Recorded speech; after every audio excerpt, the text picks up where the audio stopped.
So I have 3 posts to make about this Mohbad issue, and I'm done for good. All right, this is the first one.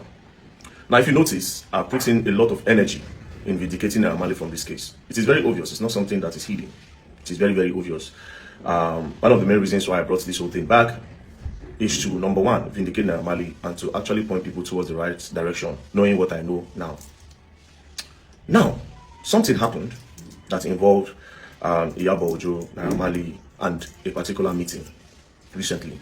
Coincidentally, I went to report a case at the MPF NCCC, a case of 650 million naira, about somebody that was scammed. So I took the case there, and then I met Naira Marley there. And I met Naira Marley there. He said he wrote a petition against Iyabo Ojo, and Iyabo Ojo is there. I said, okay, so what is going on? He said, well, so far so good.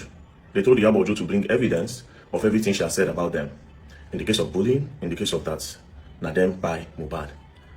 So I said, so how far with the case now? He said that Iyabo Ojo is pleading. I said, pleading how? Like, what's going on? So she's pleading. I said, it doesn't make sense. The Iyabo Ojo I know cannot beg you. Then he said, you can come, see. So we went straight, and then he opened the door. Then he went inside to sit down. When he sat down, there was Sam Larry, there was his brother Shudi, and then there were some people there. Iyabo Ojo was with a lawyer. Then when I entered, I sat in front of her. And I sat in front of her, they started talking. Now, there's one police there, there's one female police officer, senior officers. Some of them, they were like, very dark man, talk to your guy. You see, say, you and him, they party since this whole Mohbad issue. Talk to Naira Marley, let's look for a way to resolve this whole matter. Now, at the top of my head, I was like, resolve which matter? Like, why are they resolving any matter? What is really going on? Then they said, Iyabo Ojo, she understood that what she did is wrong, and that they should look for the best way to settle the matter within themselves. Immediately, me, I para. I said, excuse me, lawyer, Iyabo Ojo lawyer, his name is Fumi. I said, make we see. Then we turned. I said, can we see? He said, yes, we can't turn. There was 2 police officers there. We stood. Then I said, fine. Based on what I just saw now, Iyabo Ojo is saying that a lot of publications that she did was wrong. She was pretty much emotional and all. That's why she made those things, right? So I told the lawyer, I said, how do we move on from here? Is she willing to come to the public? And the lawyer said, that is exactly what she said. That she will go to the public and let the public know that this is what happened and that she is sorry for actually being emotional about this whole matter. Then the lawyer now said again, but they were thinking that if they do that, a lot of her fans will think that she has been threatened by Naira Marley or the government threatening her.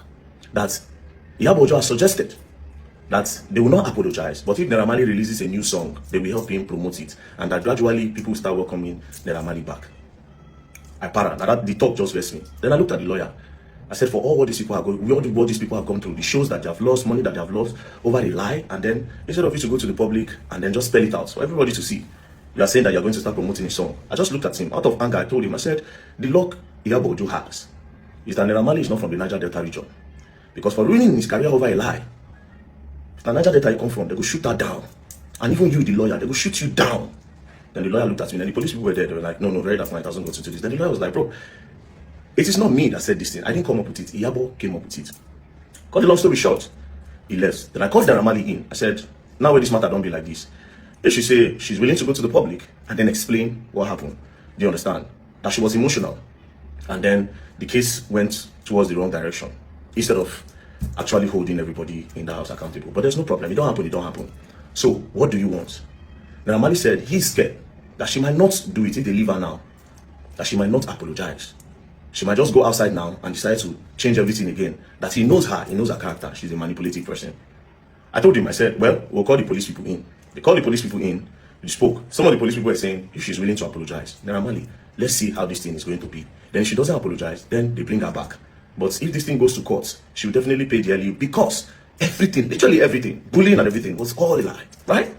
Videos being doctored, a lot of things. You know, a lot of atrocities happened that time. Naira Marley left.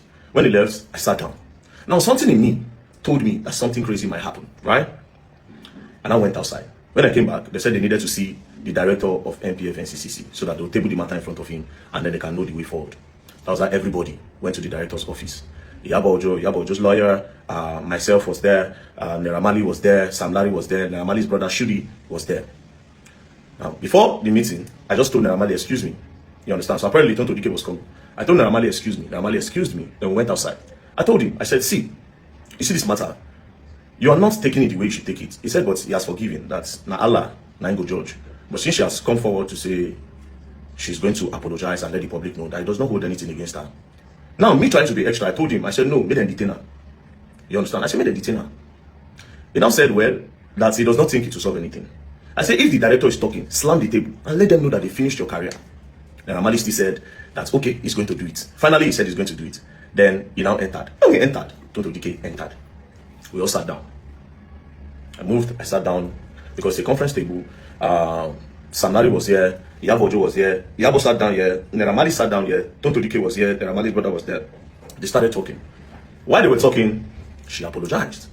Now, Sam Larry, Naira Marley asked her one question. Before Sam Larry, Naira Marley asked her one question. He said, in everything you have said about me, is there no one thing that is true? Is there no one thing? He now said, you said, at least let one thing be true. Let me know that I'm a bad person. At this point, I swear to God, I almost cried. Let me play. I felt very emotional. With that one question, he said, you said I dropped your children. That if they come to my house, I drop them. That at least let one thing be true. Iyabo Ojo was just looking. At this point, I just shook my head. Now that passed. Sam Larry was not saying, you said I bully Mohbad, that I collect money from boys, that I'm a this, I'm a that. Can you clear the air on that or give me proof? I just want to see proof that I did all those things.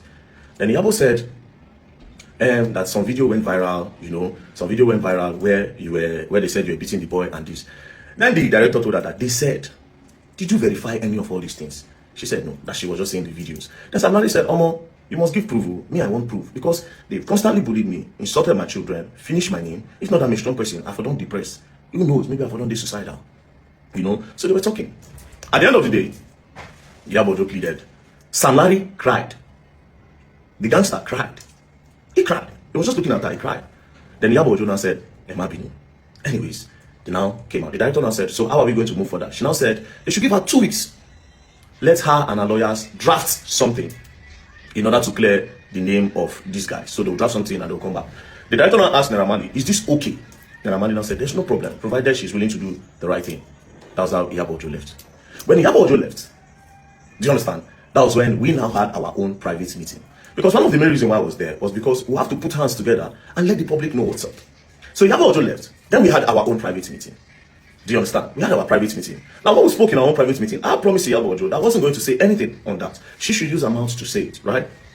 Fast forward to Iyabo Ojo and the apology she was supposed to do.